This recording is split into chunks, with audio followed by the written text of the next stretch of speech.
Have you ever noticed that even before someone throws a punch, before any voices are raised, your body is already communicating? When you watch an altercation between two people and watch their posture, watch how they move as they're interacting with one another, that's physical de-escalation or escalation, depending on the situation. In our last video, we talked about emotional regulation. What you allow someone to trigger you, what are you allowing them to say to get you into a confrontation that you can't get out of because you're allowing them to be able to control you emotionally. Today, we're talking about physically. When most people hear a physical de-escalation or physical self-defense, they immediately think about fighting. They think about two people in this type of posture or two people in this type of posture. But physical de-escalation is exactly the opposite. We always want to remember what the optics are when we're physically trying to de-escalate. Your body language tells people a lot, and other people's body language tells you a lot about what's going on. How you position yourself can mean the difference between having to defend yourself and not having to defend yourself. And your movement makes a huge difference, whether how you have to be able to position yourself to be able to escape. If you want to make sure that you prevent a situation from becoming physical in the first place, part of this is to start with physically de-escalating. I like to talk about your posture. When we talk about this in every one of our seminars, I like to say I have a praying posture. My hands are up, my hands are open, my dominant foot is back, I'm slightly bladed, I'm in a non-threatening stance. So here,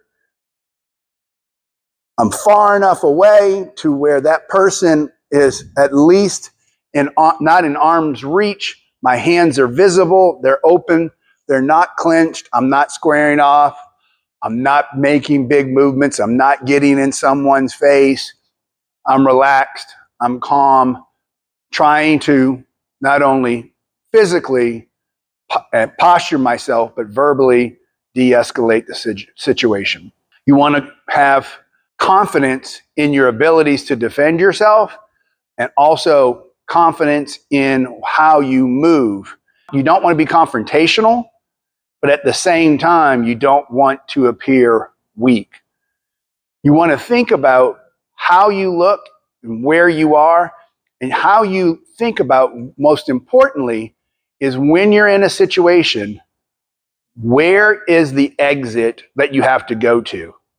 Don't position yourself to where you have to fight your way through someone to be able to escape. Instead of standing directly toe-to-toe to someone, turn slightly at an angle. If there's more than one person, stand at an angle to one person. Never want to stand in between more than one person. This feels less confrontational, but it also allows you to deal with one person at a time. As you're moving, you want to think about what you see, pay attention to what's around you. If you're moving forwards, if you're moving side to side, so that way you don't trip over anything. And what's really important, distance matters. Not allowing someone to close the distance, not allowing someone to get in your face, always keeping someone at least at arm's length. Whenever possible, maintaining enough safe space between you and the other person that gives you an opportunity to act if something starts to happen. When something does start to happen, controlling your posture still and keeping that person at bay makes a huge difference, because you can wind up not absorbing a lot of blows that may be happening.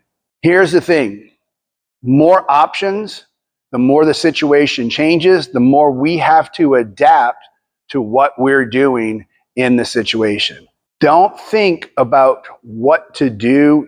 Think about what you don't want to do and posture yourself in that way. Making sure you understand all of these things will help you if you ever are in a physical confrontation. Understanding physical posture matters, and especially when you think about the fact that everything we do today is being filmed. So we want to make sure we always think about what we're going to look like on video if something does happen, if something does come out. One of your goals during de-escalation is to try to make sure you can get to somewhere safe and call for help, or hope that someone may intervene. Though we don't think that would happen, we just want to make sure we have that opportunity. So remember this: if you can't control what they're doing, you have to control what you're doing. If you can't control what they're saying, you have to control what you're saying. Physical de-escalation is not looking tough. It shouldn't be trying to intimidate someone.